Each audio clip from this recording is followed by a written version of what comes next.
Өзгелерден дара туған, өр намыстан жаратылған, бабаларының батырлығы қан мен бойға даратылған. Ассалаумағалейкум, құрметті бауырлар. Есім Еркеұлан, Ақтөбеден сөйлеп тұрмын. Құрметті бауырлар, бүгін біз видео жолдау үндеу түсіруді ұйғардық. Бүгін 7 қыркүйек 2023 жыл. Құрметті бауырлар, видео үндеуімізді Қазақстан Республикасының мемлекеттік хатшысы Ерлан Тыныбайұлы Қарин мырзаға жолдауды ұйғарып тұрмық. Неге Ерлан Тыныбайұлы Қарин мырзаға мемлекеттік хатшыға жолдап тұрсыңыздар деп сұрақ қоятын болсаңыздар, бұл жерде жауап бере кетейік. Елімізде Ерлан Тыныбайұлы Қарин мырза туралы әңгіме бар. Елдің ішкі президенті Ерлан Қарин мырза дейді. Ішкі саясаттың бәрімен айналысатын Ерлан Қарин мырза дейді бүкіл жерде. Сол үшін іште болып жатырған затты, іште болып жатырған мәселені елдің ішіндегі бәрін сол кісіге жолдағымыз келеді. Ал енді осыған орай неге президентке жолдамадыңыздар десек, құрметті Қасым-Жомарт Кемелұлы Тоқаев мырза жылда бір жолдау айтады, жолдаулар жібереді. Ол жолдаудың өкінішке орай жартысынан көбісі орындалмайды. Құрметті Қасым-Жомарт Кемелұлы Тоқаев мырза, сіздің берген жолдауларыңызды ары қарата қадағалау жағы өте қиын. Сіз конструктивті критиканы қабылдайды деп ойлаймын.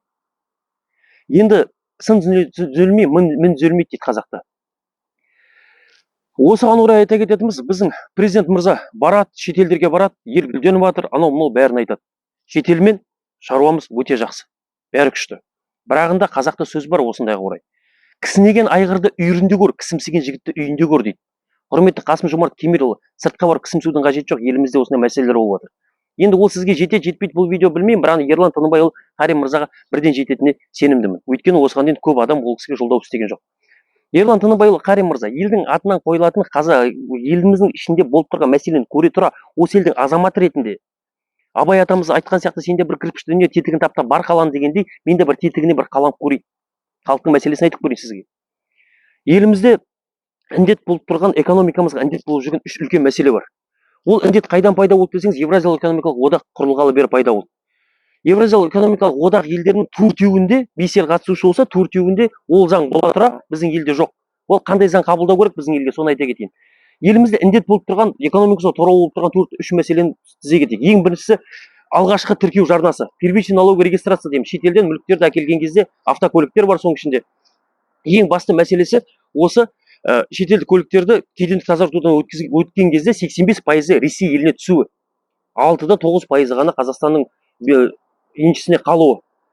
Бұл деген нені әкеледі? Ресейдің отаршылдығынан саяси жағымызбен, территориялық жағымызбен шыққанымызбен әлі экономикалық жағынан шықпай тұрғанымызды көрсетеді. Және екінші індетіміз алғашқы тіркеу жарнасы дейді. Оның бағасы, первичный налоговый регистрация дейміз, 1.850.000 болуы. Ол қаяқтан алған баға? Нағалған баға? Кім есептеді? Оны түсінбейміз. Осы екінші індет. Үшінші індетіміз утиль сбор дейміз, утиль алымы. Алдыңғы жылы былтыр Қасым-Жомарт Кемелұлы Тоқаев өзі 50%-ға түсірген болатын, 1.600.000-ден 1.600.000-800.000-ға түсіріп берді. Бірақ халықтың жағдайы оны 800.000 300.000 болса да көтеретін жағдайы жоқ.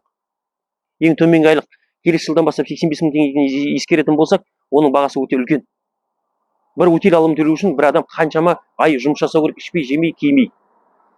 Енді осы үшеуіне байланысты Қазақстан Республикасының ішкі нарығына пайдалануға және әрбір адам өзіне жеке пайдалануға деген заң қабылдауымыз керекпіз. Оның ішінде қалай болу керек? Алғашқы тіркеу жарнасының бағасы 6 айлық көрсеткіш, демек 20.000 теңге болу керек. Утиль алымының бағасы 50.000 теңге болу керек. Кедендік тазартудың бағасы 5% мен 7% арасында болу керек.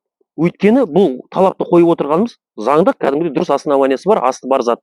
Өйткені Евразиялық экономикалық одақтың 5 елдің ішінде төрт елінде, қатысушы төрт елінде, ол Армения, Қырғызстан, Ресей, Белоруссия мемлекеттерінде осындай ішкі нарықта пайдалануға деген заң бар.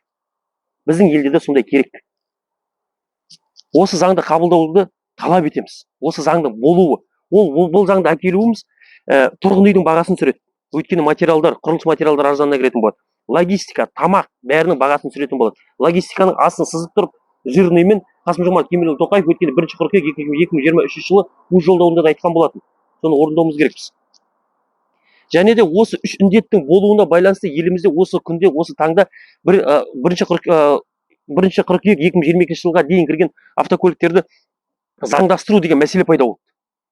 Және осы үш індеттің әлі болуының себебі 1 қыркүйектен кейін кірген автокөліктердің мәселесінде туғызып тұр. Осындай мәселелер бар елімізде. Қасым-Жомарт Кемелұлы Тоқаев өзі 2023 жылдың 30 шілдесі күні болу керек, қателеспесем. 30 маусым кешірім өтінемін. Сол күні ішкі істер министрлігінің қабырғасында болған кезде өзі нақтылап тұрып айтқан болатын, бұл қателікті келесіде жібермеуіміз керекпіз, бұндай автокөліктерді кіргізбеуіміз керекпіз деп. Өзінің жолдауында да және сол ішкі істер министрінің қабырғасында нақтылап тұрып айтқан болатын. Ол үлкен қателік деген осы үш індет. Осы үш індетті жоя отырып, пайдаға аспайтын СОС және ЭВАК кнопкаларын жоғалтуымыз керекпіз. СБГТС-да сертификат соответствия дейді, техникалық. Сонда түсіруіміз керекпіз. Еврокласс дейді бізде. Құрметті Ерлан Қарин мырза, өзіңіз сіз ақтөбеліксіз, беске білесіз, мен білем. Біз мысалға Еврокласс, Евро 3, Евро 4 дедіміз. Евро 4-тен жоғары болу керек дейміз. Бірағында елімізде құрастырылатын автокөліктердің көбісі осы Евро стандартына келмейді. Және де өзіңіз Ақтөбеде тұра білесіз, жаңа неге айтып тұрмын Ақтөбе деп. Ақтөбеде жаз басталады, полигон өртенеді. Көшеде мен Евроклассы 7 автокөлікпен келатқаныма не пайда, егер де полигоным жанып бүкіл халқым уланып жатса. Осындай мәселелер бар. Құрметті Ерлан Тыныбайұлы Қарин мырза, елдің ішкі саясатына жауап беретін мемлекеттік хатшы ретінде біз сізден сұраймыз, өтініп сұраймыз, талап қойып сұраймыз. Міндетті түрде өзгертейік. Құрметті қазақ халқы, құрметті бауырлар, бәріміз ауызбіршілікте болайық. Күштің көптігімен ғана біз көп затты өзгерте аламыз. Ауызбіршілікте болып, бірімізді қолдап, қолпаштап, көмектесіп отырайық. Енді осы сөздің бәрін айттық, бас кеспек болса тіл кеспек жоқ. Енді құрметті билік өкілдері қатты сөге көрмеңіздер, радикал деп, тағысын тағы бір нәрсе деп түрмеге тоқытып біздер саяси тұтқындардың арасына кетіп қалмайық, және саяси тұтқындарды босату керек. Ол қазақтың бір проблемасын айтамын деп шыққан азаматтар болады. Енді осы сөзім соңында артымда тұрған Әйтеке бидің сөзімен аяқтағым келеді. Өмірім халықтікі, өлім ғана өзіңдікі деген.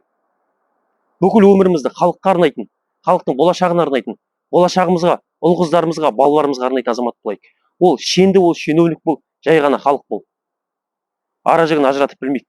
Бәріміз бір халық болайық, ауызбіршілікте болайық. Осы Қазақстан мемлекетінің өркендеп өсуіне сіз біз болып бәріміз ат салысып, жақсы күндерге, болашаққа бірге бастайтынымызға сенеміз. Ауызбіршілікте болайық, құрметті бауырлар. Көп рахмет назарларыңызға.